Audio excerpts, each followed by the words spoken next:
parte del panorama económico que busca proyectarse, y para eso también vamos a pasar a nuestro video wall y a darle la invitación también a que continúe en sintonía, porque vamos a estar conversando justamente acerca de este y otros temas importantes en torno a la economía junto a Ariel Llévenes, quien es analista de Cor Biobío y académico de la Universidad de Concepción. ¿Cómo está? Muy buenas noches. Muy bien, con mucho gusto estar acá nuevamente. Mire, partir comentando lo que vimos recién, justamente estas reuniones, qué significan, avanzar en una temática importante que es obviamente conversación, diálogo, pero considerando que hay algunos temas que todavía no se saben, al menos por ejemplo lo que ocurre con Huachipato. A ver, la región del Biobío durante muchos años ya lleva un cierto letargo económico, ¿ya? De tal suerte de que nos hemos ido paulatinamente quedando en el contexto nacional, ¿ya? Vamos perdiendo importancia en términos económicos. Hay también un proceso de desindustrialización, ¿ya? Donde hemos visto que muchas empresas van reduciendo sus operaciones por una parte, otras van trasladando sus operaciones hacia otros territorios. En el caso de Huachipato se ve en una situación compleja, ya donde se requieren salvaguardas para poder sostener sus operaciones.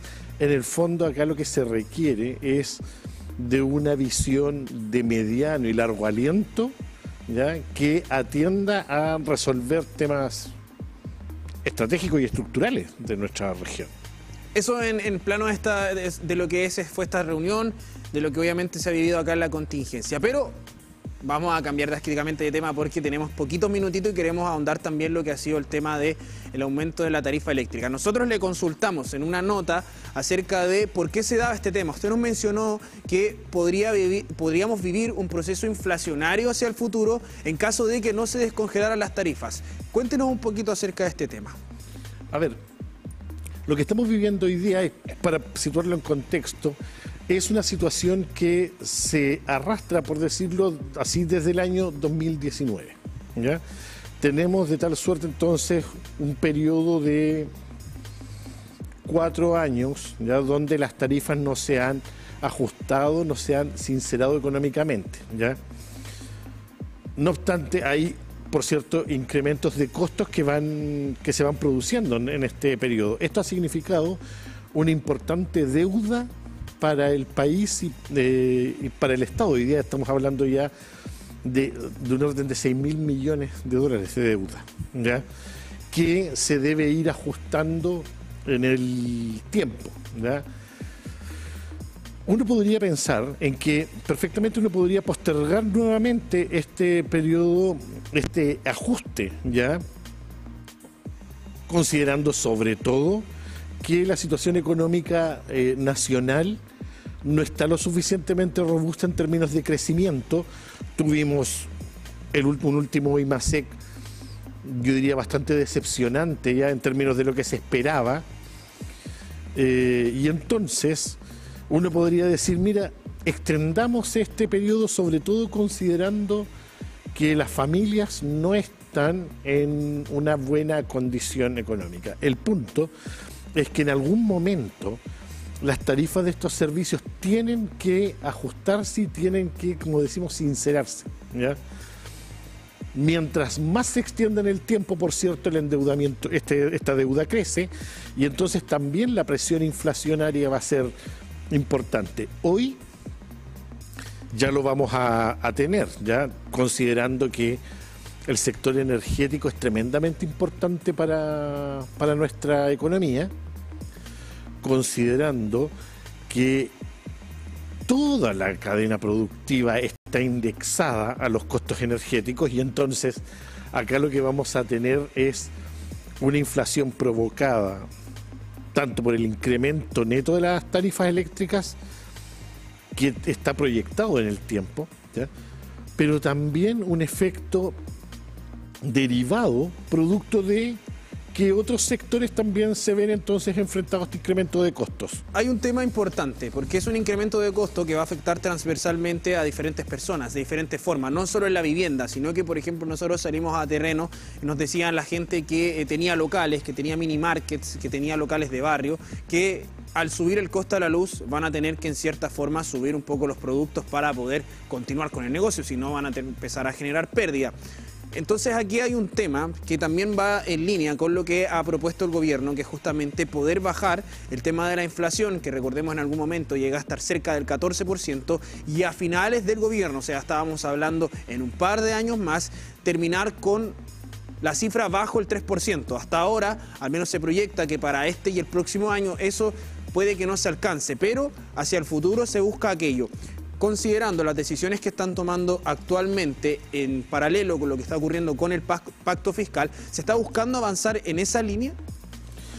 Yo diría que un elemento esencial de lo que ha sido el devenir económico de los 2 últimos años ha tenido que ver precisamente con el control inflacionario. Ya las cifras paulatinamente han ido convergiendo hacia ese 3-4%, con esa meta de 3, un poco que lo tenemos en mente, ¿ya?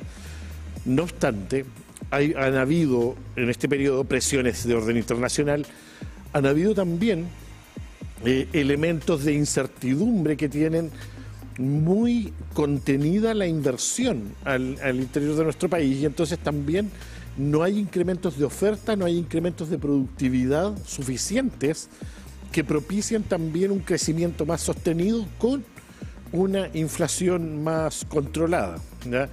Por cierto, este incremento de tarifas eléctricas yo diría que viene a postergar todavía esa convergencia del orden del 2%, por lo menos, yo diría, hasta el 2025, ya que es más o menos la cifra sin... considerando, como decimos los economistas, ceteris paribus, todo el resto de las condiciones inalterables. Claro, factores al menos inamovibles. No ocurra nada más entre medio, ya que nos vuelva a tensionar, ¿ya? Los precios, como por ejemplo crisis climáticas que son... Claro, que afecta al norte del país. Ya lo hemos visto acá con los precios en la agricultura, que tenemos dificultades logísticas, que tenemos, o sea, aquí hay una serie de elementos que hacen que uno tienda a postergar todavía este logro inflacionario, ¿ya? Ahora, dicho esto, aquí también yo creo que hay que entrar en un debate respecto de los costos territoriales que tiene la energía, ¿ya? Hay regiones en nuestro país que son esencialmente productoras de energía y pagan costos también bastante más elevados. Debiéramos indagar en esos espacios, ya en cómo generamos un sistema más equitativo en torno a eso. También considerando las posibilidades tecnológicas que se abren para la producción de energía renovable, o sea que hay una serie de elementos que hay que conjugar, ¿ya? Pero si el país no aborda de manera decisiva el incremento de la capacidad energética, va a ser muy difícil que podamos controlar los precios a largo plazo.